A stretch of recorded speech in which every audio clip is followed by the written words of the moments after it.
I'm going to record. So, welcome everyone. My name is Josie Keitel. I am one of several people that you'll see on the screen. Before we get started, I'm just going to give a rules where this call is really designed to talk to Stowe voters in advance of the May 1st vote that was going to be held at 6 p.m. at the high school, and we'll give more information about that in a bit, but we are totally open for questions and everything like that. You can use the chat to ask any questions, and then we will read them off on air and do that. If you're asking any questions, please let us know if you're a Stowe voter or what your background is. We're just trying to be transparent and open here. And your name. Yes, and your name. Well, almost everyone has already done their name, so I'm glad to see that. So thank you very much. Just helps us understand who people are. So before we get started, I just wanted to explain who we are. So we're just a group of concerned citizens and full-time Stowe residents. I grew up in this town. I love it.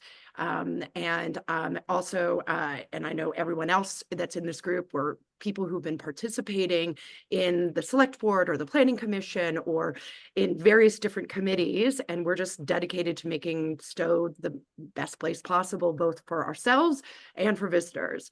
I personally own a short-term rental. I was one of the first. I started about 10 years ago. I think they're an incredibly valuable tool for both residents and for visitors. I'm in full support of them. And I know that several others. So I don't know, Heather, Beth, do you want to introduce yourselves? Because there's a handful of us on the call tonight and not. Sure. Yeah, my name is Heather Snyder. And I am also a short-term rental owner and a professional host. I hosted a property for someone else. And so I've been following this process all along. And, a part of my role as a professional host has been dealing with our fire safety department when there have been calls out to short-term rentals with problems like a carbon monoxide leak. So I've been very interested to follow this whole process, and I see a great role for this ordinance in helping them do their jobs. So I'm looking forward to hearing more and the questions that folks have for us here. And I'll kick it to Beth. Beth Gadbois, and I've lived here for over 25 years. I have two children who are adults now, but went through the whole school system from K through graduation. I own a couple businesses in Stowe, and I am in support of STRs. They've been around. They're the fabric of this community. And I am concerned about our town, and I just want to do everything I can to help strengthen that and participate in it. I do a lot of stuff, if you know me, and I love Stowe. I really do. And I just want to be able to stay here the rest of my life as far as a resident. So we have a great question already from Carmen. Do we want to introduce Lisa Haggerty? Yes. Oh, her. Well, why don't we let her do that? Answer the question. Well, I am she'll just answer the here. question. Carmen is asking for an overview of the ordinance, and I think Josie is going to put an actual copy in the chat of the ordinance so that people can read it for themselves. But why don't you? That's a good kickoff of Lisa Haggerty. Perfect.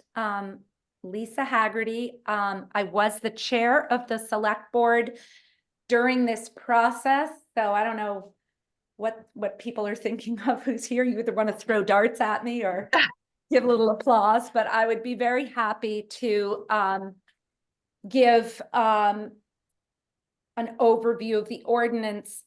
Can you indulge me, and if I keep it to like 5 minutes, to just give a little bit of a background as to why we even took this ordinance up? And I'll try to keep it brief.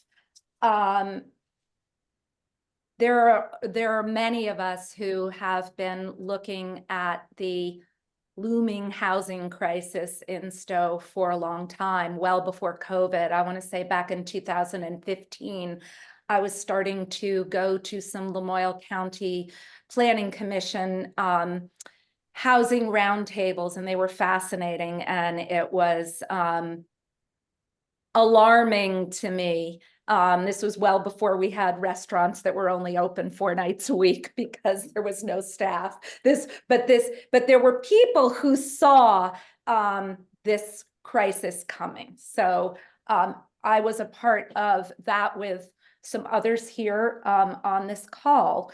And then I would say, let's fast forward to gosh, right before COVID, or was it during COVID, we had this great working group. It was a grant from the Fed in Boston called the Working Communities Challenge.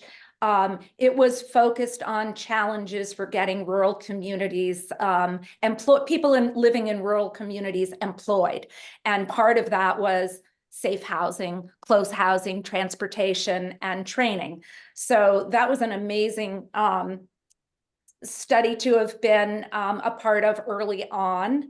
And the WCC, right before COVID, I think identified short-term rentals as being something of, I hate to use the word concern, but should be looked at in terms of losing long-term rental housing to the more lucrative short-term rental use.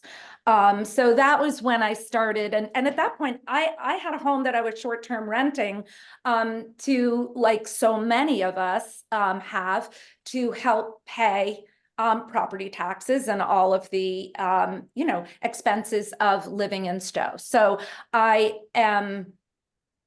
totally understand the market and how important it is, both as a resident homeowner and as a visitor, to have that option.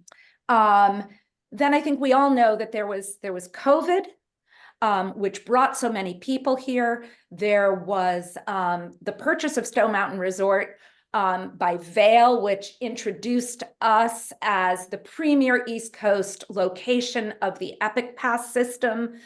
And then there's, as a result of COVID and obviously technology, what we're doing here, there was work remote. So I called it, and so did the entire select board, by the way, as we would discuss this, we called this the perfect storm.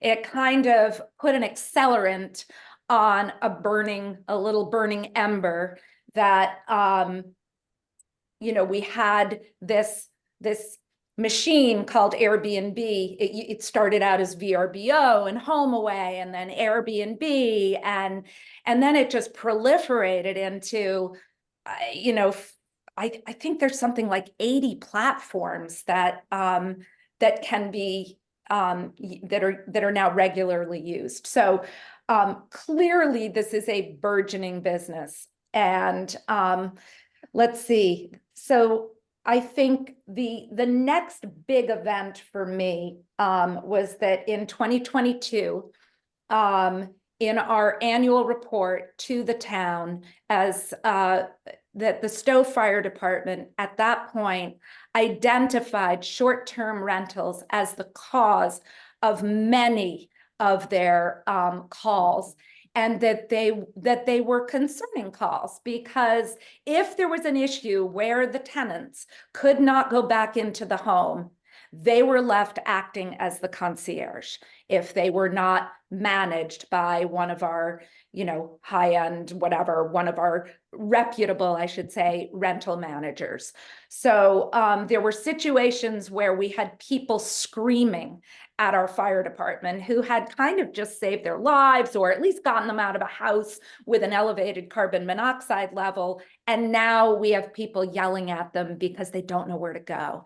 So those are the kinds of situations, I think, that were brought to our attention. And then last year, let's go back to March of 2023. I took over the chairmanship in my the end of my 4th term, my 12th year on the select board. And we started out our year, the 5 of us, identifying our top priorities, the select board's top priorities for 2023. And I think it was number 2 on the list was short-term rentals for us as a board. I think affordable housing may have been number 1. and then there were a slew of others, but in combination with what Scott Reeves' concern was, and one of our very first meetings had so here's the confluence of events. Scott Reeves had identified it as a problem the year before. Our first meeting of the year had Emily Rosenbaum presenting the Working Communities Challenge housing survey that identified many Stowe residents with concerns about how short-term rentals were impacting our housing supply. And then as a group, we had identified short-term rentals as something that we wanted to look at. And all of a sudden, this popped up, I would say, to our top priority, where as a board, the 5 of us committed to exploring what the state had granted us, which was the ability to regulate, and regulate is just a word for creating an ordinance, which means doing something from a legislative basis that we as a select board believed would elevate our community, would be good for the community. So we took this up, and I feel very confident in saying that all of us, all 5 of us, believed that we want to maintain this beautiful community. We want to make it easier for people to stay here. We want people who have short-term rentals that are using them for the purpose of, for any purpose. If there are residents here that are using short-term rentals to augment their income, we absolutely want them to do this and be able to do it. And that this entire process for us, because we are the select board, or were, I'm not anymore, for the town of Stowe, this is for our resident community. Not that we don't absolutely value those who play here, visit here, rent here, work here, own businesses here. But this was with our local residents at top of mind. So I think I took too much time, but I just wanted to give the backdrop that this didn't come out of thin air. And it wasn't a process that, sort of there was no problem identified and whatever. It was a situation that was on the top of our minds.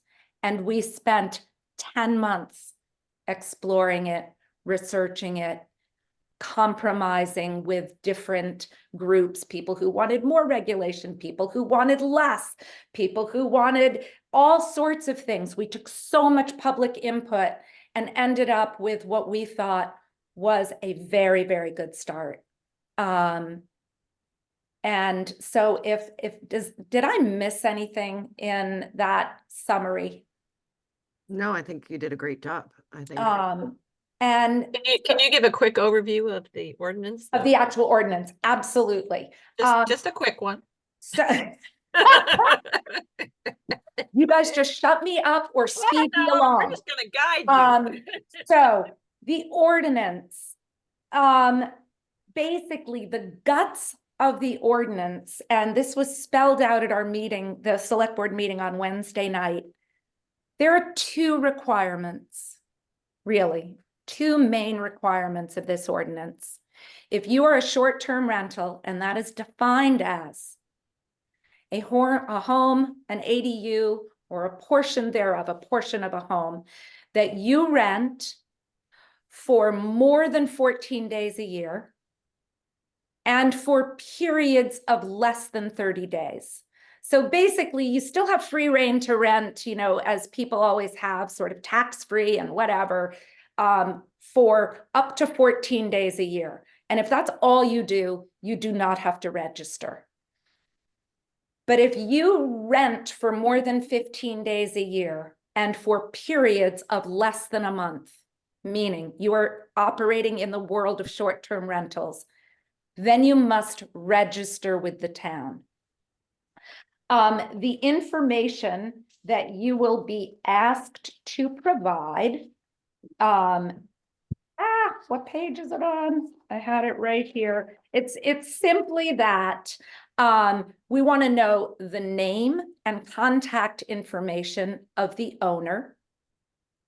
And we want that information for a human. So if it is a corporate owner, we want to know the contact information of a human behind that. You also have to identify your responsible party, and that is the person or persons who will respond within 45 minutes to a call from the Stowe Fire Department. So if the Stowe Fire Department gets called to this property and then they call the identified party, and to be clear, that identified responsible party or your designated responsible person can be yourself if you are the owner. It can be your child, it can be your spouse, it can be a friend, A neighbor, whatever. a neighbor. It does Yeah. not have to be a paid property manager. So I think it's important to note that this does not force people who manage their own rentals into paying for a property manager. It's just that you're responsible for doing that. And if you go away, you just call a friend and say, look, I'm going to be away. Could you be my designated responsible party while I'm away? It's as simple as that. You also need to have a lockbox on your property if you're a short-term renter. So that is a 24/7 access box that the Stowe Fire Department knows how to use either by a code or by key. Heather, I think most of them are codes now, is that right? Mm-hmm. So you just have that on file with them and they know, they know how to access. And then, so registry, the identified party, and then there will be a fee to register. The registry will be online and fairly automatic. If you attest and get all the information in that's correct, you will pay your fee. And the estimate of the fees, and this is, I know people have said these fees could be anything, but they really can't be anything. We had By law, they can't be. by law, they can't be anything. By law, they cannot do more than cover the actual expenses and plus the administrative expenses. And we went through sort of ad nauseum what those could be. So I'm going to say, let's call it $100,000. I think that's on the high end. That is an $80,000 estimate for the third-party software, whoever they may be, and we can't know who they can be until this ordinance is sustained, because the way municipal government works is you can't put out the RFP, which is the request for proposals, until the select board has literally granted the order to do that to town staff. So that is why we don't know exactly what the fee is, but we know that we got an estimate from one of the higher end services that does this. And let's then add in another $20,000 of administrative time, and let's call it $100,000. We have somewhere between 500 and 1,500 short-term rental units in the town. Nobody believes that it's 500 units, but if it were, the worst that fee would be is $200. If it's Because you divided. I divided the $100,000 of Highest level. Yeah. expenses by 500. So when I say the worst case, that is kind of the high end of the fees with probably the fewest amount of units that we would expect to be registered. So that would lead to about a $200 registration fee. If it's 1,500, then that goes down to something like $68. Do I think the fee will be as low as $68?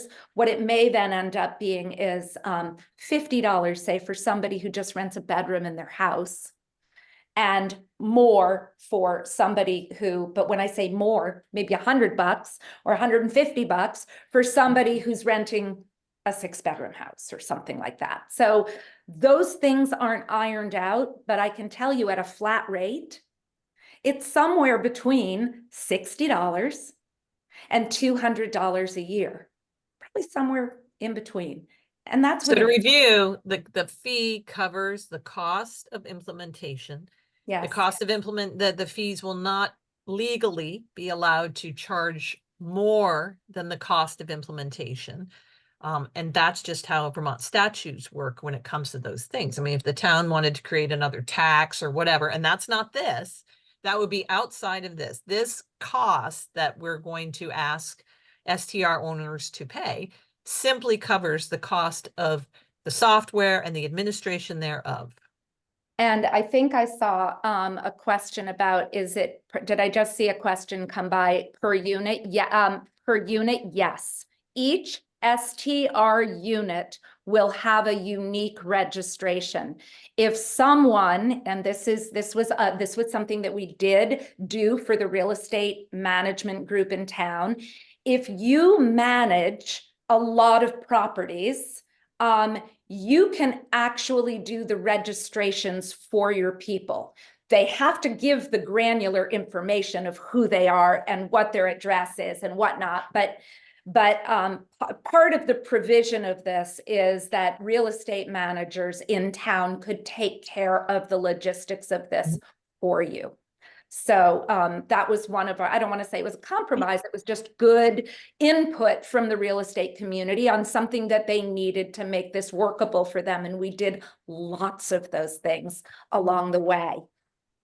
Lisa, there's a question here of why Yeah. are all homes not required by the ordinance to have an emergency contact? And what this person means, I asked for, you mean non-STR homes. I suspect it's because this is an STR ordinance. But So they want to know why we don't have to provide that information to the fire department for every person. So this Great was question. brought up so many times. Great question. So the state gave us the authority to look specifically at short-term rentals because across the board, there is a lot of data pointing to short-term rentals is something that especially every resort community should understand. And so we are specifically allowed to have an ordinance related to short-term rentals. What we've heard from the real estate community all along is that this should just be voluntary. We'll just give you all this information, blah, I don't want to say blah, blah, blah, because what I would say is once we have this tool in place, and we have, which I believe now we saw from Wednesday night, the actual tool, should this be sustained, will be in place by the fall of 2024. And while the ordinance and its regulatory impacts are not going to be enforced until May of 2025, people can start to voluntarily early register. And, when we were going through this process and speaking with staff, we were like, this would be amazing if we could expand this database to voluntarily include every home. Right? This would be incredible. And, we can understand, we can explore going forward if there's a way to spread the costs of this amongst all the homes. But at the moment, this was a short-term rental ordinance. And the more we learned about what the software capabilities are, we realized that because these people deal with municipal websites and municipal operations, there's probably a lot that we can do to improve our public safety processes beyond just STRs. So great question. And voluntarily I would imagine that you are going to be able to put all that information in, and I certainly plan to. Okay. Perfect. I think there's another question here, Lisa, asking, where did this information, so how was this and where was this information gathered from? Ask the clarifying question. I think, where did the information come from to create the ordinance? So how did how did the very first iteration? And Where then did you've it worked come on it from? many, many Okay, times. so I think it was um, Charles, but it could have been something else. first of all, just so you know, there are short-term rental ordinances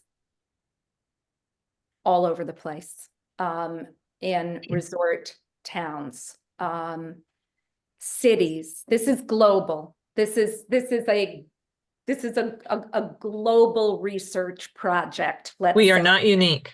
We are absolutely not unique. I would say that we are a little late to the game in terms of the beauty of the registry. I want to get to that first, is this thing called dynamic data. And it's not doing a whole study to get a snapshot in time of what it looked like on, August 1st, 2024. This is going to be real-time data that is updated on a, I think 24/7, but let's just call it weekly, of what is going on in terms of the registries and in our town. And it will allow us to understand the sheer number of them, where they are, and if they're resulting, say, from a home sale. If we get a new registry and we can say, oh gosh, we live here, we know. It's like, oh wow, I know whose house that was. That used to be a full-time resident. Doesn't necessarily make it evil. It doesn't make the person who bought the home and registered as a short-term rental bad, but it is an interesting piece of data to know. Does that person live in town? Are they just registering it because they, like a lot of us, need additional income? Or is it an investment? And we'll be able to watch that pattern over time. So I think from the, oh my God, I don't even know, from the numerous discussions that we had from people who were both for this ordinance and not for this ordinance, everybody said, we want the data.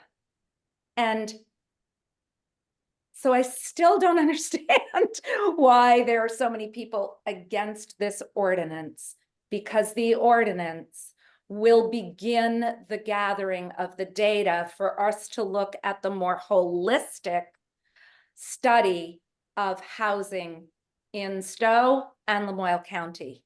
And that is absolutely, I know, high on the select board's priorities moving forward. So that's sort of, have I left anything out on that particular question? We have had a question about where the input came from, like was it letters or studies? I know you said, oh my goodness, it was everything. Like, was there data that led to this issue? Absolutely. And data is not just numerical, by the way. And I also want to add that anecdotal evidence, especially when you live in a small town, is also data, right? Data tells a story, and stories also lead to data. So I kind of want to debunk the idea that anything anecdotal isn't data. I think it's actually very valuable data when it is verified. So we started out with a survey that included, I don't have the number in front of me, but it was a very large number. The Working Communities Challenge survey had, I feel like I want to say 300 to 500 Stowe residents participate in it, which I've done surveys while being on the select board over the years to try to get input from residents. And honestly, like anything over 150 responses to a survey is like a good turnout. So there was that. You know, over the years, numerous studies. I mean, all you have to do is go to, I wish I could come up with some of the names, but so many studies that I've read identifying the trip buttons that would put somebody, say, or some locale at a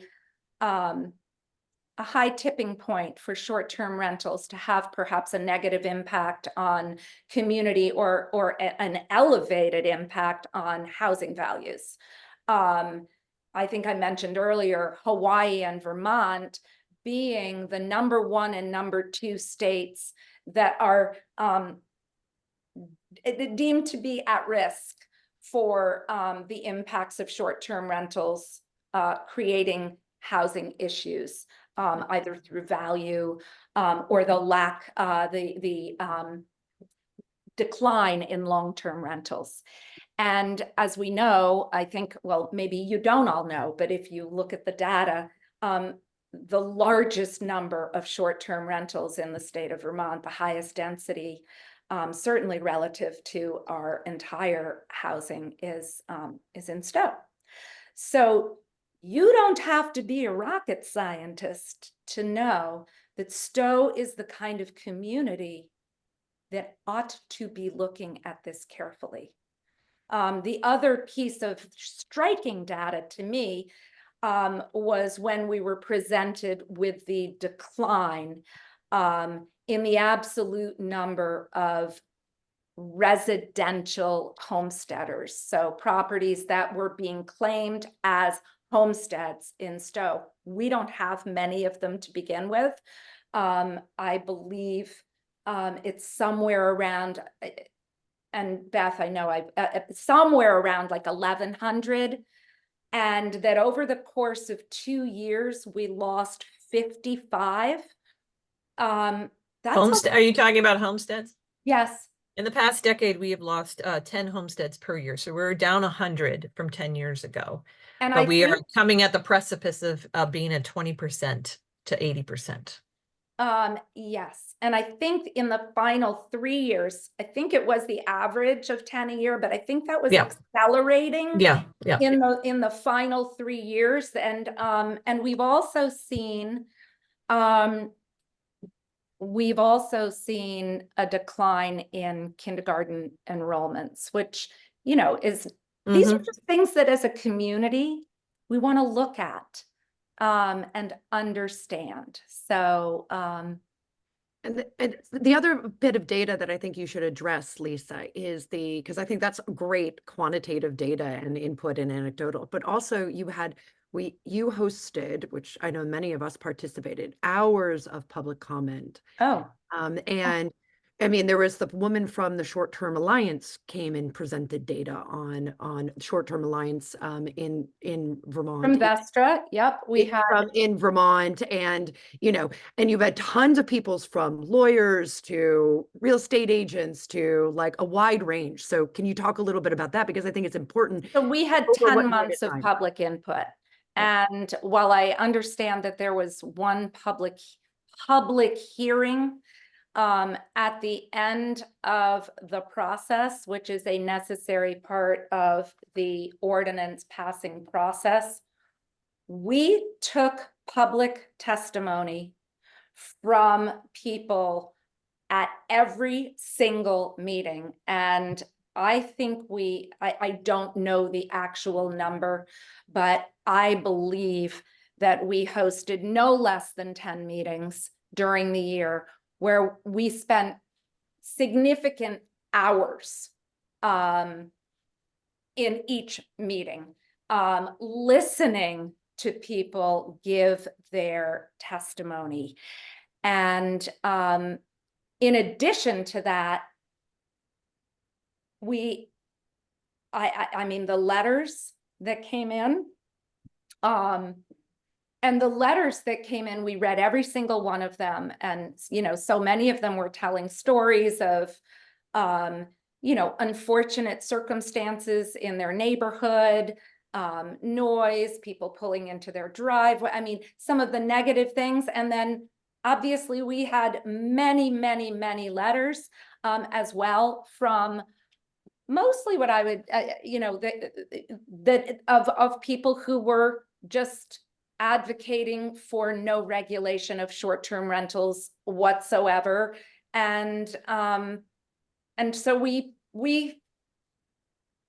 worked, I think, with everybody and took so much input to come up with an ordinance that really is just a registry for public safety, and data for us to understand the dynamic changes, or not. I mean, if the data, you know, everybody says they want the data, but then they appear to be afraid of the data. Mm-hmm. Me, it's like going to the doctor and kind of wanting to know, but not really wanting to know, putting your head in the sand. I don't know what it is. There's nothing nefarious here. The data is either going to tell a story or it's not. And if it doesn't tell a story of any further looking at short-term rentals or, you know, moratoriums or all of the things that I hear everybody talking about, then none of that is going to happen. And, you know, and what I do know about this select board and this process is, and our planning commission, is that our residents will be protected in their ability to be able to rent and to be able to remain in the community. I have been to all these select board meetings with you, Lisa, maybe not as many as you, because I haven't done 12 years of them, but it is loud and clear to me, and I don't own an STR, but I've lived here for 26 years, and it's loud and clear that locals want to be protected, and the select board has zero interest in any way harming local residents and their, call it a side hustle, call it what you want, but people have been doing STRs long before an online platform came along. I've been here when people would rent their houses out for a week or two at Christmas and would pay for taxes. It would pay for a nice vacation. It is just the fiber of this community, and nobody is pretending that that is going to, should go away, or do they want to be anyway, so in a part of it going away. And that's not what this is about. And because of the proliferation is why we have this need for a registry. We didn't need this 20 years ago. Lisa, and rental agents were the only way. I think this might be a good place to sort of insert, in case people aren't aware, sort of the definition of an STR. And, you know, if you're only renting for 14 days. If you are one of them, right. I thought I hit it at the beginning, but I'll say it again. If you are only renting for the 14 days or less that I believe is allowed by, basically it was an IRS thing, right? That you're allowed to. Right, you wouldn't get taxed on that. For up to 14 days, tax-free, you don't have to report the income. And so that is carved out as well. So if you are just a 14-day renter, you do not have to register. If you rent for more than 14 days and for periods of less than a month, less than 30 days, then you are a short-term renter, whether it's one bedroom in your house, your entire house, or your ADU. And I also want to say that there's no, in the entire board and in the room, there is nothing, there was never any villainizing in any way of our second homeowners. I mean, I was one. That's how I came here. And, you know, we have so many people who own and they use it. They're from the South, they're from Florida, they're from Puerto Rico. They rent during the winter. because they escape the heat during the summer, and the reverse.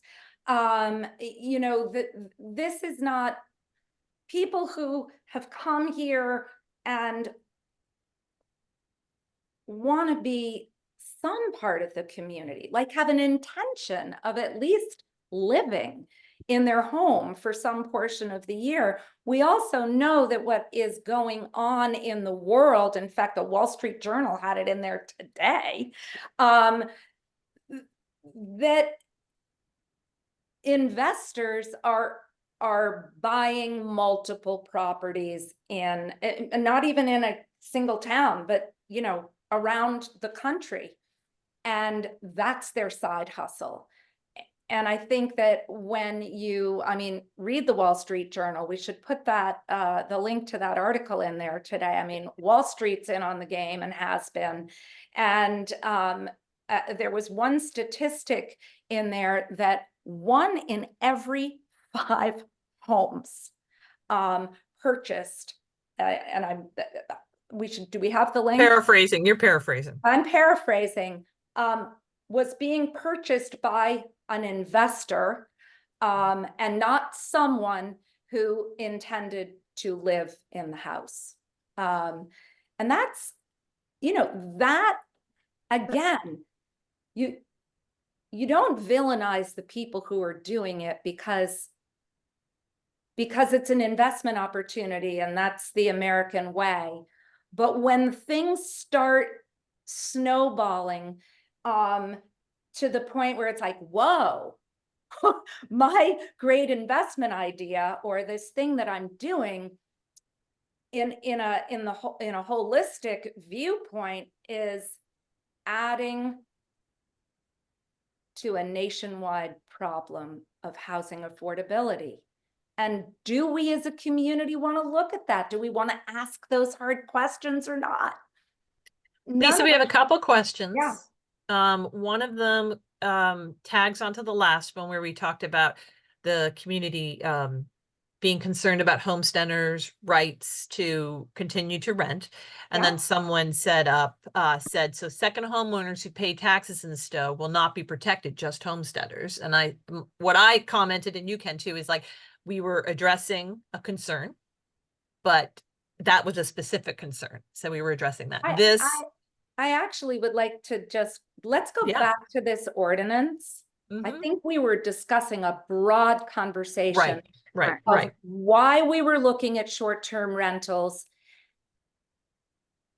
and then what some of the fears are, or actually what would we be looking at with the data that we're collecting? What are some of the things? Let's get back to the actual ordinance, which is I'm going to ask you a question apropos of that, because people were dancing around this. Is there any part of that that implies any taxation? Is there any tax element? No. There's no tax element. Zero. And then is there any, I'm just going to ask another leading question. Yes. Is there any restrictions on difference of ownership, type of unit? If you register your unit and you're above 14 days and you pay the fee, the required administrative fee, is there any restrictions on who gets to be part of the registry and who doesn't? Wait a second. Right. I.e., is there any restrictions on who can register? Correct. No. As long as you are willing to provide the data and state that it's true and pay your fee, you're registered. Resident, non-resident, doesn't matter. No.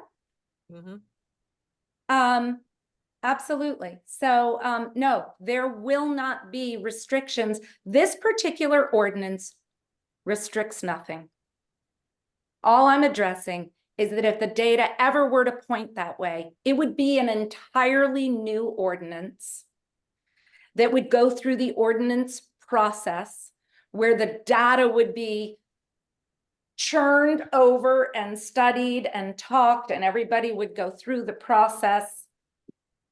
And there would be public hearings. And there would be public hearings, and there would be the opportunity to rescind or do whatever. this was just a data gatherer and a public safety registry. That is what it is. So any other questions there? I think I think just to answer one of the comments, I think that that when she was talking about residents being protected, we were answering she was answering a different question. So it was talking about homesteaders. So that's why I was just trying to make sure it's very clear. The ordinance that is currently going to be voted on by Stowe voters has no distinction between primary homesteaders, second homesteaders, nothing. You will be asked if you are a homesteader. But That you will is not be what- discriminated against. You will because not you be are. discriminated. Right, No, no, no. right. Absolutely not. Absolutely not. So there's more questions about the registration fee. So the registration fee could be floating as it is dependent on the number of people that register. So as Lisa already explained, part of the statute policy is unless they have it law, they can't go out to an RFP. So they have not been able to actually get quotes on anything. And it is completely reliant on number of units and the full cost of the registry. Once that is known, more information will be provided. And I think that they're looking at various different ways to approach that fee so that it's fair. But anywhere is going to range between $68 to $200. And the goal is that all those fees will just go to pay the administration. Administrative fees. And, you know, if the software goes up 10% the following year, then the fees will probably go up 10%. You know, it's not Right. this kind of, And we're not trying to find the most expensive software. no, That is this not our goal. Well, so first of all, let me also answer this. If we were to do a voluntary registry, somehow there's this, kind of belief that it would be free. It's an Excel spreadsheet. It's just like this. We're talking about integrating with the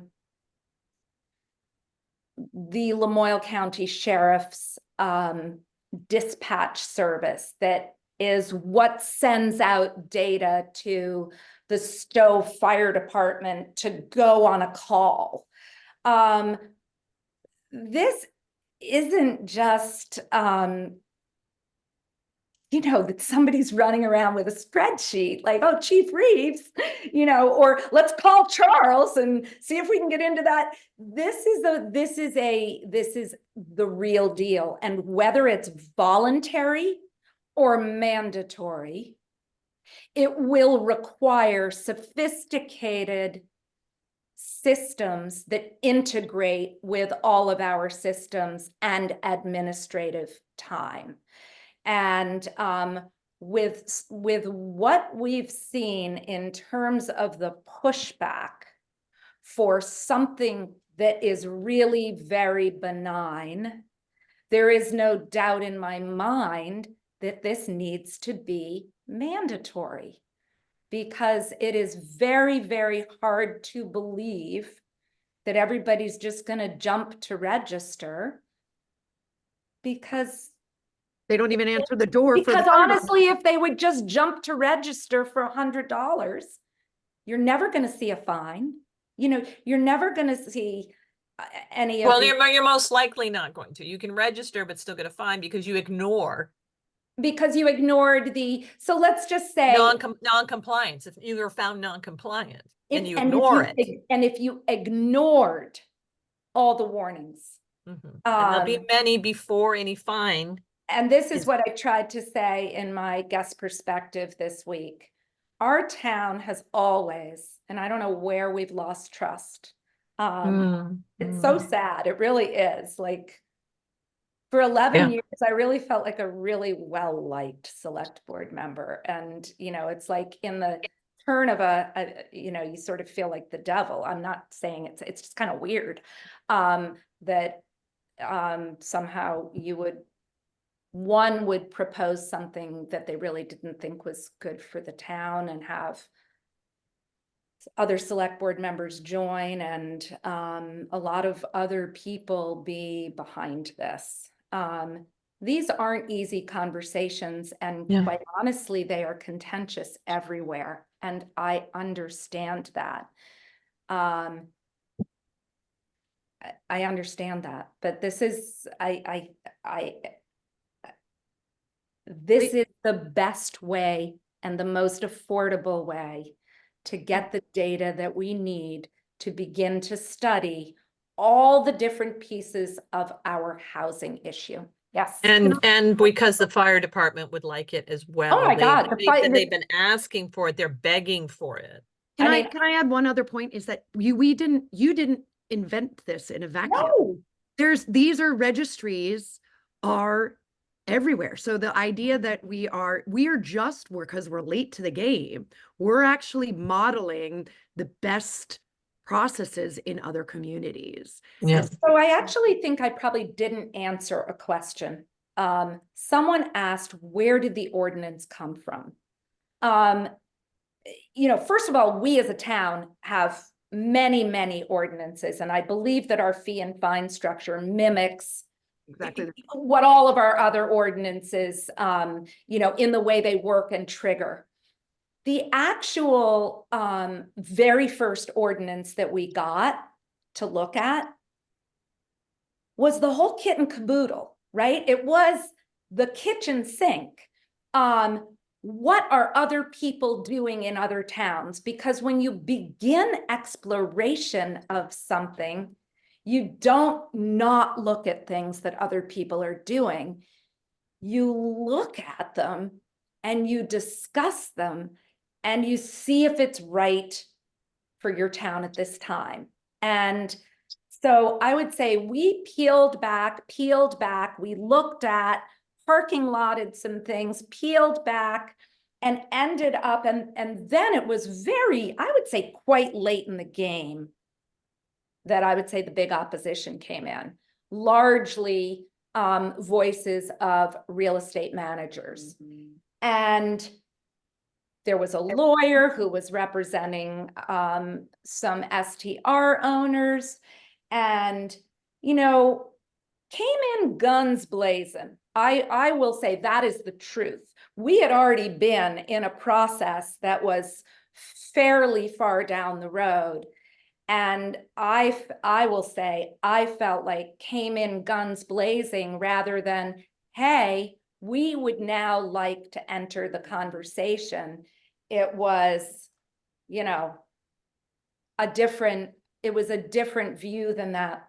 Nonetheless, we spent many, many, many hours and meetings listening and responding to the needs of real estate managers to continue to be able to market properties on a continuum that maybe in the mind didn't sync up with the way the ordinance was written. And while we knew that we'd never fine anyone for that, we did understand that that it was important for them not to have to say to their clients, oh, but that'll never happen. We got that. So we really did try to craft this to match the nature of their business. That I can say from the bottom of my, I know we did that. We really worked to understand the mechanics of the business. And that is why the date went out to May 2025. And it was originally, just for everyone, the original date was May 2024. And I think it was in a December or January meeting after much discussion, and to appease and compromise, that's when it was pushed back. Is that correct? Yes. And in fact, a typical ordinance goes into effect the day it is passed. Correct. And people went nuts.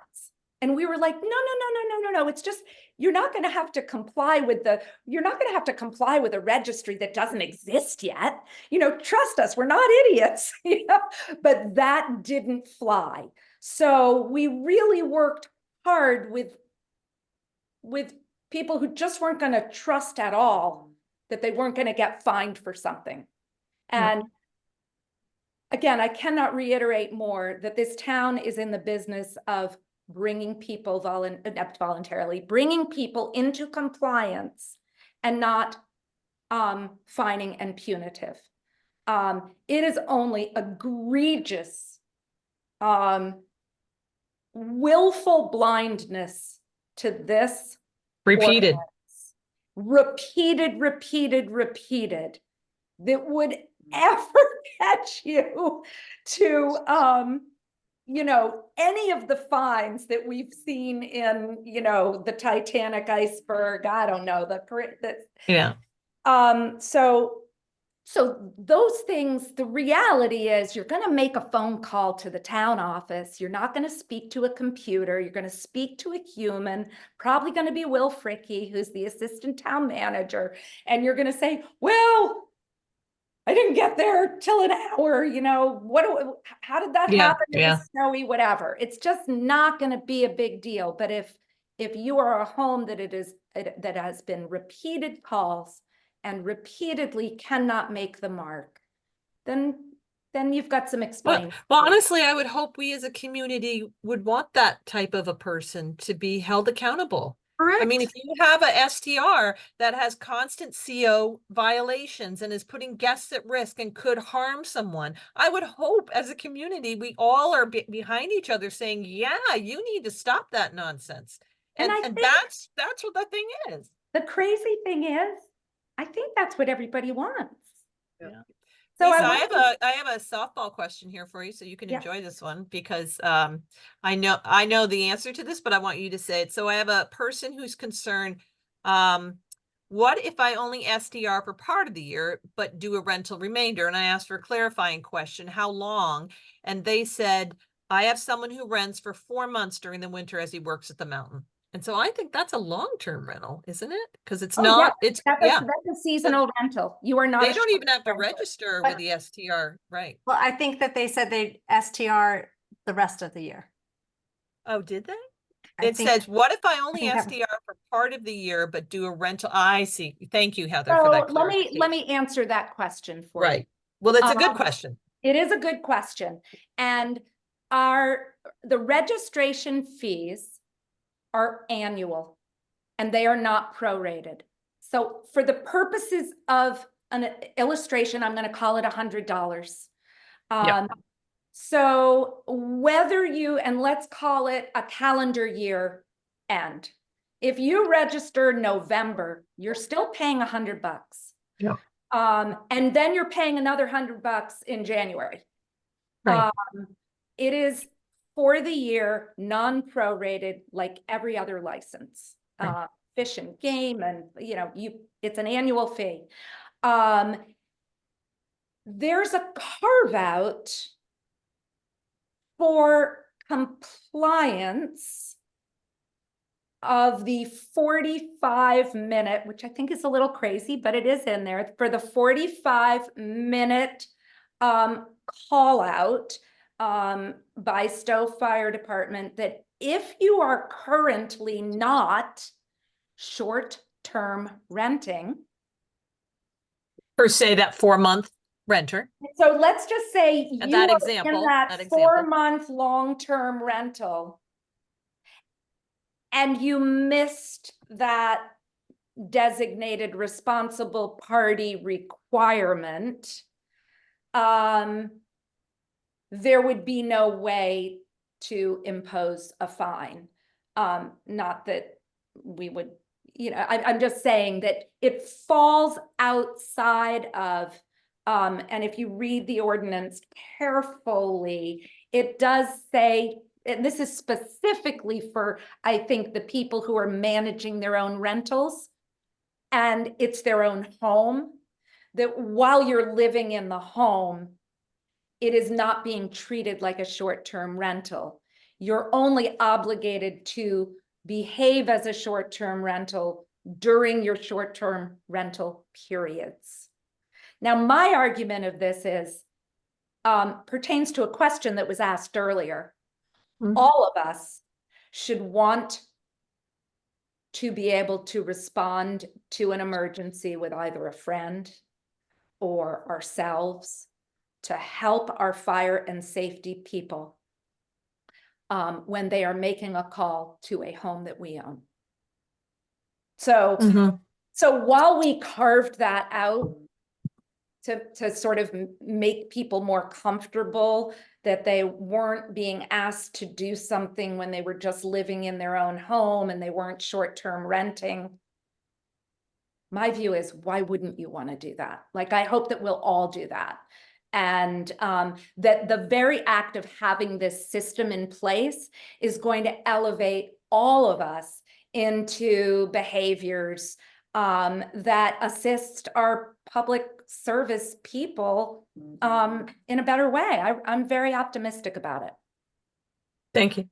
Thanks. So Lisa, quick question, because I think I want to be mindful of time and when there's tons more room. So we want to get into what is going to go on at May 1st, but I want to address and what happens, why is there a vote, who do you need to be, who, what, where, and why, as we know it as private citizens, because we've been asking for information from the select board in the town. Let's go into it. But I wanted to address one question, because I think I did not hear you say this on this call, and frankly, I did not ever hear this in discussions at the select board, is around a moratorium. Did you use the term moratorium that you are proposed or discussed any moratorium on any type of STRs? I did, actually. I You did. did today? Oh, sorry. I mean, because as I said before, we looked at everything. And there are towns that do moratoriums. So yes, moratorium came out of my mouth, I'm sure, several times. Specifically, I'd like to address the only moratorium that I ever looked at as something that I would actually still recommend. And I'm very happy to say it.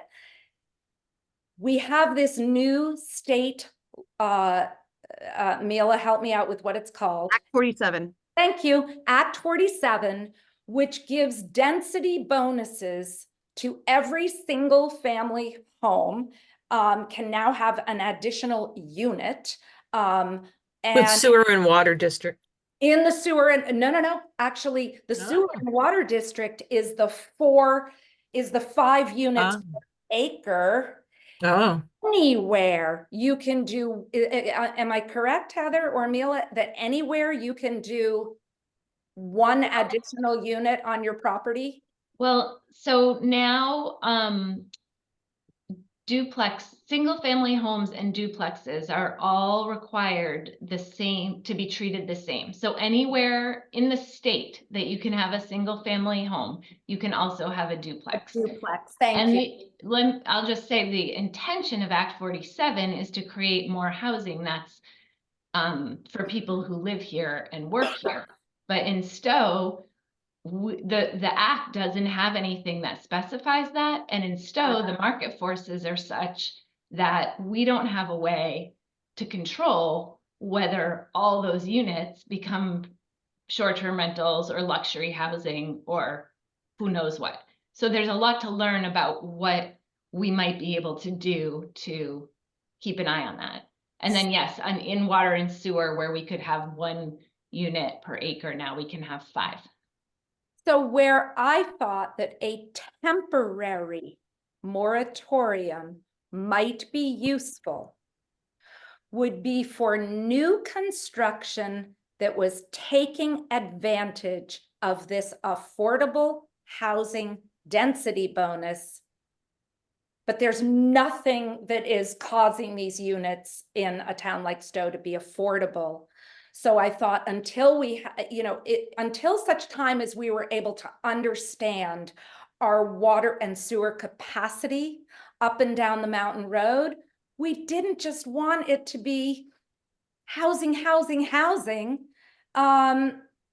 that was all going to be short-term rentals and investment housing, when this was meant to be something that helped to create, and I don't even mean capital A affordable, meaning, what we think of as affordable, but just even affordable.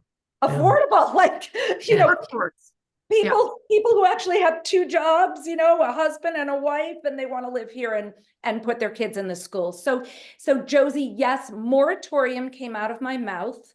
It was never entertained, but it was an idea that I tossed out when people said, oh, moratorium. And I'm like, well, you know, let me give you an example of one that I would think would make sense for our town.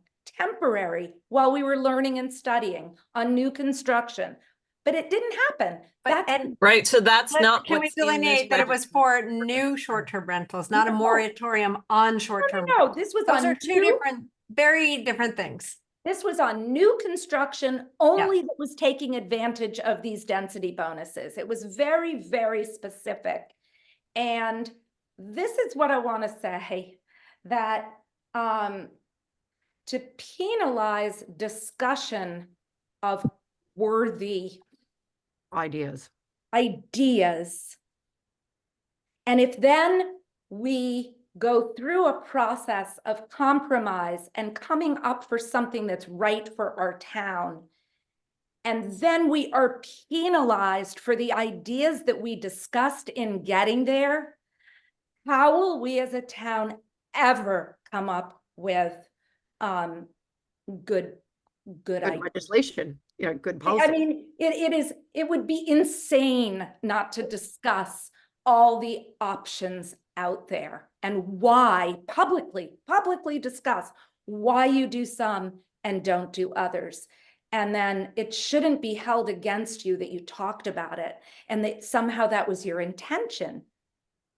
And No. all of this information is available to the public because all the meetings are recorded. Oh, they're all recorded. So you can watch this.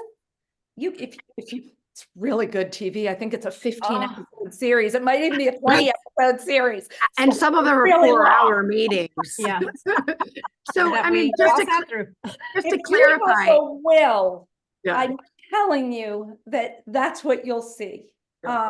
So just to for a year. clarify, in the ordinance, there is no moratorium. It was an idea that was talked about in a specific type of use. So just because let's get us back to, because again, I'm going to try to be mindful of time because we've already lost some people and I want people to understand what is happening as much as we as citizens, and we've been asking for support, and we did get, there has been a town link about what's going to happen on Wednesday.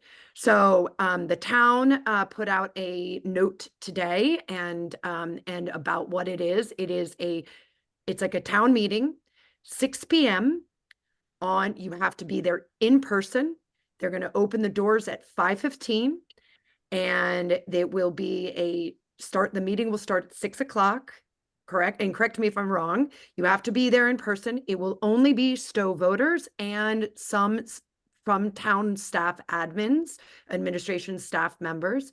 You will have to review and make sure that you are a Stowe voter because in the last town meeting, there was a fair amount of non-voters participated. So they're going to be very strict about this.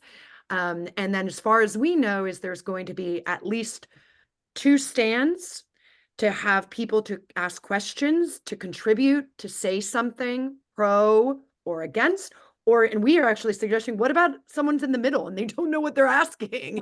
We advocate to allow those people to come up forward and ask questions. And then there are going to be some level of discussion, and then there will be it's required a yay or nay vote. Right. And it has to be an audio vote. And if it's too close, that is when it will go to a ballot vote. Is that correct? Yeah. Yeah. And can I also say that the process of getting to the ballot vote, if somebody's feeling, let's just say a half an hour, 45 minutes of discussion has gone by, you have the opportunity to stand up and say, I call the question. And by calling the question, it'll be a yay or nay vote. Do people want to call the question? Which means, do you want to move forward and vote on the question? And the question being, you're going to be voting on whether to rescind the ordinance that we have been talking about. So a yay vote gets rid of the ordinance A nay vote keeps the ordinance in place and the town just moves forward with implementation. So if 2/3 of the room agrees that it's time to vote, then the vote starts, right? Then it is okay. So the first vote would be a yay or nay. And if it's impossible to tell from that, then they would somebody could move, I want this to go to a paper ballot. And it needs 6 supporting votes. So if somebody does that, and I highly recommend that this be a ballot vote, I think that is going to be the absolute clearest way to make the count, because I think the room will be crowded. It just needs 6 people to stand up in support of that, and then somehow, and I know that the town clerk has it all planned, that people will have a paper to vote with, a ballot. But unlike our typical votes that for elections, you can't just come in and click the box and dump it in a box and leave. You have to be, you have to be in the process. Doesn't mean you have to speak. Just means you have to be present when the vote is called. So I just heard, I want to clarify. So just to clarify, a yay vote on Wednesday is to rescind or repeal the ordinance. A no vote is to maintain the ordinance that was passed. Yes. So like, for example, I am in full support of the ordinance, so I plan to vote no. Yes. Correct. Correct. And then, so, and I want to ask this, and this is another excellent question that I just got personally, and this has been, it's funny that whoever wrote it to me, I've been asked this about 100 times today, is what if there's been a lot of people talking about, what if I want to make small amendments and I believe the if warranted or this rule or this date needs to change, and like I'm pro registry and I'm pro the supporting the fire department.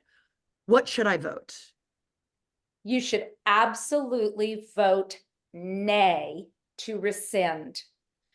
The only way that this ordinance moves forward in any timely manner is to vote nay on rescission, and then show up at select board meetings if you find that during implementation of this, you have a problem.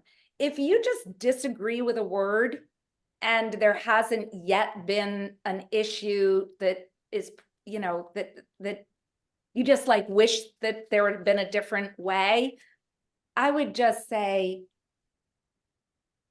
wait until there's a problem of some sort, or wait until you actually see some evidence that something is going in a way that you don't like, and that probably means that others don't like, and come to a meeting and help the town Improve it. understand what the problem is and how they can work with you. If it's a reasonable improvement that actually makes a difference and doesn't just score a win for somebody, but it actually improves the mechanism or the way in which this is implemented, I think you'll have great success at having that be somehow incorporated. Lisa, I have another question here. Someone has asked, so I've read that if we vote yes, the select board will immediately take it back up and that a list will get right to the fire department. That is, so, I don't want to do that won't happen. And I tried to explain earlier in the call the administrative process of getting lists to the fire department. It's not just like throwing a bunch of paper, or, you know, somebody volunteer, or 6 different rental managers turning their lists in all different formats, or it's in an Excel spreadsheet. This doesn't work. For us to have a functioning registry that is sponsored by the municipality, that has any credibility for our fire and safety officials, it needs to be officially undertaken. So if it isn't this registry, then it's a big job internally to do this. And my guess is, speaking about that process, approving it, getting fire and safety on board with it, because the beauty of these third-party software programs is that they are already approved governmental solutions. Like, this is what they're in business to do. They know how to integrate with all of our systems. And, you know, municipalities operate largely the same way. So, to do something and make it up entirely differently will take, hey, I mean, just look at this process. It's going to take a lot of time. And it is absolutely, like, this registry is likely to be ready for voluntary dumping of your information into a silo that can speak to these systems and help fire and safety by the fall of 2024. Can I also just point out that while a voluntary registry, in my personal opinion, it's a non-thing. It's, you know, laws are made for the 20% who don't comply, not for the 80% who do. You don't get correct data. But with that said, if we don't have an ordinance, and an ordinance is created so we can charge fees and create fines. But without that, if we decided as a community, for whatever reason, to have a registry, without an ordinance, it becomes the taxpayer's burden. Those of us who don't have STRs would have to cover the cost of a registry for people who do have STRs. Or long-term rentals, for that matter. Yeah. I mean, So Yeah. I'm just pointing out that detail is, I think that's part of an ordinance, is the people who are using the service, like Josie's favorite dog ordinance. I mean, like, I don't have a dog, so I don't think I should have to pay for dog licenses, but the same with an STR. I don't have, but if we don't create an ordinance, and which creates legal bindings and money, and we still want this registry thing, then we ask taxpayers to cover it. And I just think that's totally wrong. I mean, it's just, we already burden taxpayers enough in this state. This is just another layer. So my belief being personally that the people who need STRs, who have businesses, because I have a business and I pay fees to the state for it, are the ones who should be carrying the burden of this cost, not all of the residents, taxpayers of Stowe. And I want to get back, and I think that's a really good point, Beth. I want to get back to the timing. If you want an implemented registry that our public safety officials desperately want, this ordinance is the one that they support. They know, they're no fools. They know what it takes. This is the ordinance that they want because it was negotiated, it's in place, it serves the purpose of what they need. And as soon as we give them the thumbs up, or give the town the thumbs up to get this RFP out, the sooner we're going to have a solution for this town and our public safety officials. It is going to be a damn nightmare if you think that by voting yes to rescind, that you are somehow creating a fast solution that public safety wants. That is absolutely in conflict with what our public safety officials are telling you. You can look at links, you can look at the public hearing, and I would imagine that you are going to be able to hear them on Wednesday night. And can I add to that? We asked point blank to the select board on March 29th, and then several times afterwards in subsequent meetings, what do they propose if it is rescinded? What would be the next steps? And it was not taken up as an action step or a discussion because it was explained as it was too complicated, and no answer a month later has been provided.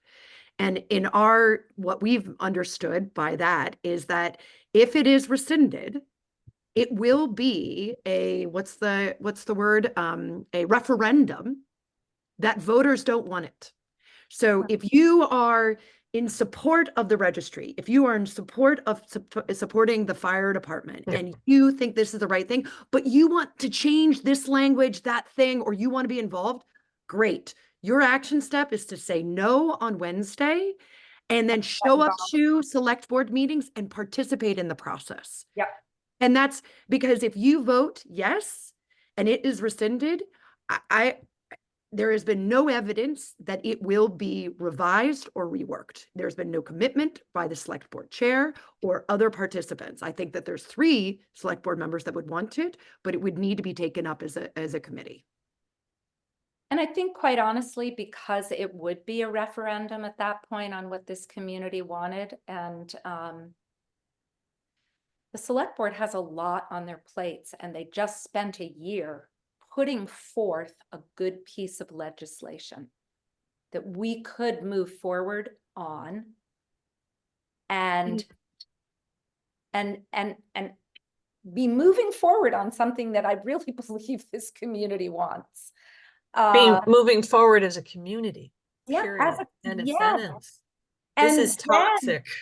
And then to move forward with all of the other projects that need to be discussed and mulled, and Town plan. and the town plan, and there's so much to do, and yeah, that's all I want to say. There's so much to do that keeping this, after voting it down and then keeping it It's a waste of money. on the plate of the select board is then just vote no. Lisa, can you stress to people that you got to show up? Oh boy, you have to show up. That is required of this vote. And Your it's full presence. It's really, I know it is so hard for people with children, and but somehow figure it out. I believe that if you truly want to cast your votes, and you're a couple or whatever, and you both want to vote and you've got kids, I believe that you would be able to be out in your car watching movies. And at the time at which that vote takes place, if you had run in and registered, I believe that there will be the ability to come inside and vote at the time. But I do not take my word for it. But I have to believe that there's going to be incredible sensitivity to people who make the effort to show up to cast this vote. This is a very unusual situation for the town. And I know they know that this is a divisive issue, that people are going to make great efforts to be there. And I think they're going to Carpool if you can. do Carpool their if best you can. to accommodate votes who showed up. Are there any other questions? Yeah. I don't see any. I put the details of the vote that has come from the town in the link as well as there. And I'm sure that they'll probably circulate it in the next couple of days. I know I am. So I don't know, are there other questions? We have recorded, because I did notice that some people joined late. We did record this, and we'll probably put it on for replay. But this is our last of these information sessions, just to try to get the information out. And we just hope everyone shows up, and May 1st, this is my plea is, if you haven't been to a town, this is what I've been telling my friends, if you haven't been to a town meeting, you've done yourself a disservice. They're really interesting. You learn more about our community. You learn more about the issues. and you feel a greater sense of community. And there was, I just encourage people, and frankly, at this stage, I want anyone, don't care what side you are, to show up and vote. And Yeah. participate. Because if you show up and participate and you open your eyes and your ears, I think that then you're part of it, and that's the democratic process. But not Town meeting is a Vermont treasure, Yeah. and one we're losing. And if you've never been to one, you owe it to yourself to be able to say you have, because it is like, it's a really great process, and people tend to be very civil when they have to look at each other when they talk. And I just think it's such a great exercise of democracy, even if it's messy, even if you don't get what you want. It's the mechanisms of, voting. It's just a great thing. We You have go. a really, I'm going to interrupt. This is really important. Nancy Gleason is asking, can you please address the argument that during the final meeting on February 29th, when the ordinance was voted on, everyone who spoke to the board had to state their name and their position on the ordinance, yes or no? The responses were recorded by a resident who was present, and the final total was 40 no to the ordinance and 7 yes for the ordinance. Okay, I'd be happy to address that. And a great question. Yes, it is. So a public hearing is a final step in a process, in a very long process of approving an ordinance. And it is kind of I would say it is the last chance for people to be heard. For people who have been studying and taking public comment for an entire year, there were so many times, like I'm thinking about zoning ordinance changes where like nobody comes. So during the year, so it's just us. And then we get to the public hearing and it's the first time we've heard from people. Nevertheless, the process of representative democracy, it's the select board's vote. It's the 5 people who were elected who each do their study during the process of creating the ordinance. The public hearing is an opportunity. From my perspective, people look at leadership differently. I believe I was elected because other people can't study things, don't have the time. Like, if you care to do it, I trust you. I'm going to vote for you. You do all my studying. And so I think, the 5 of us are there to use our good minds to study things and to cast our votes. Oftentimes, we've had no public input up until a public hearing. The public hearing is an opportunity for us to learn something we didn't know yet. That's the way I look at it. Is there anything I learned from all of that input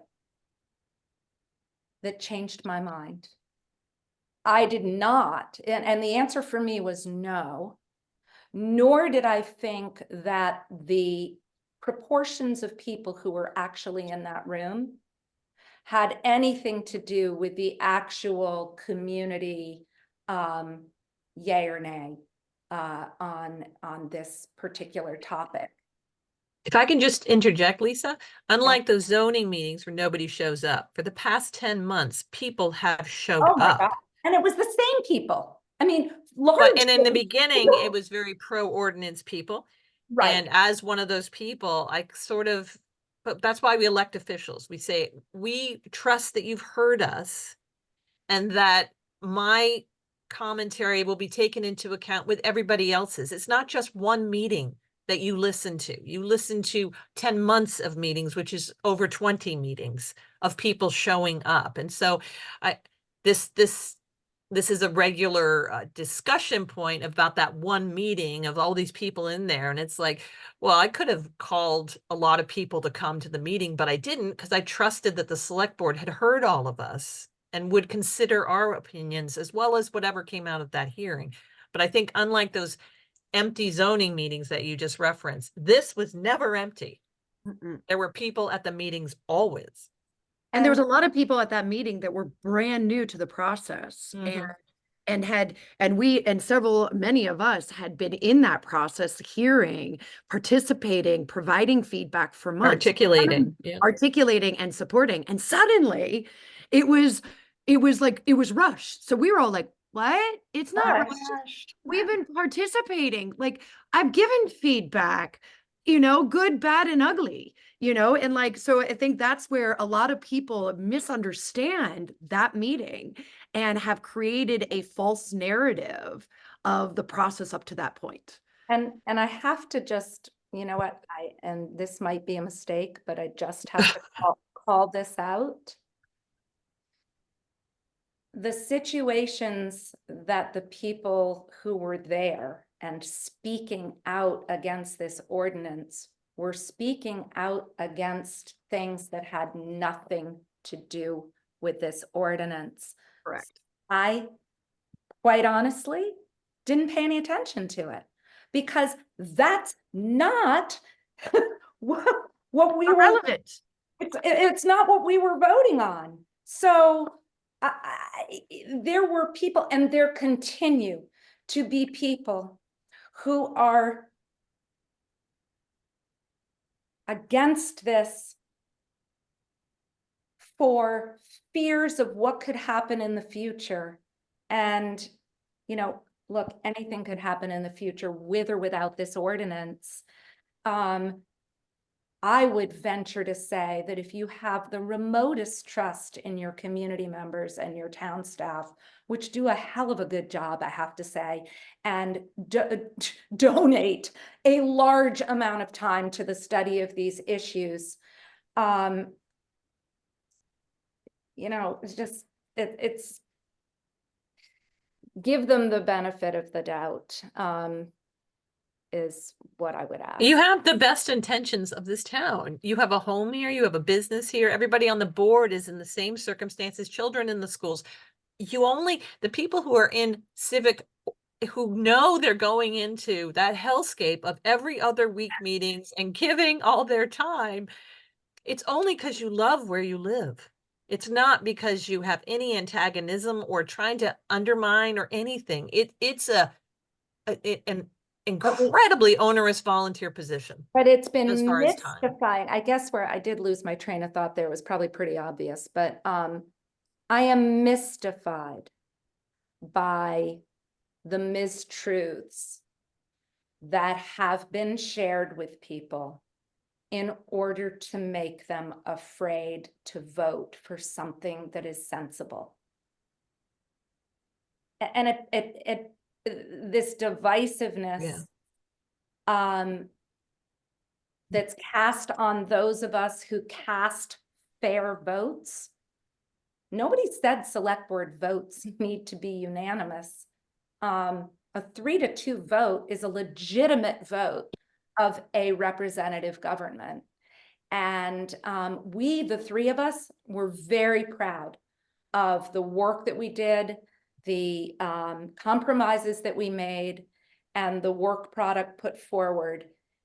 And am I devastated about this vote coming up? No. What I'm devastated by, and I will say devastated, is by the fact that I don't think that people who haven't taken the time to read the ordinance, and it's hard to read it, it's all that are being fed lies. And I hate to call them that, but it is. They're lies. And I don't know why. That's all. I don't know why. So, I just want to say what's interesting today. Billy posted in Front Porch Forum, and part of what his commentary in his first post was, dissent is crucial to the functioning of the select board. I mean, he acknowledges himself that not everything's going to be 100% and that it's part of democracy. You can read his post. I'm literally quoting him saying that dissent is crucial to democracy. And he's right. It is. And it's not always going to be 100% vote, and we shouldn't expect it to be. So, again, I think we had a great process. I think it's unfortunate that we're having this rescission vote only because the information that is being shared, I would like for people to be voting the truth. That's all. So, and I know that this town will heal and move forward no matter what it is. So, you know, that's all. I want to thank you guys you. for taking the time to show up and listen. Thank you, Lisa, for Thank you, everyone. taking the lead because we didn't have to talk. I know, it's awesome. It was great. So we'll see everyone 6 o'clock on Wednesday. And please- Carpool if you can. Carpool if you can, or 5:15, the doors are opening. Yeah, but- yeah. but, okay. Bye, Thank you. everyone. Thank you. Bye. Bye. Right.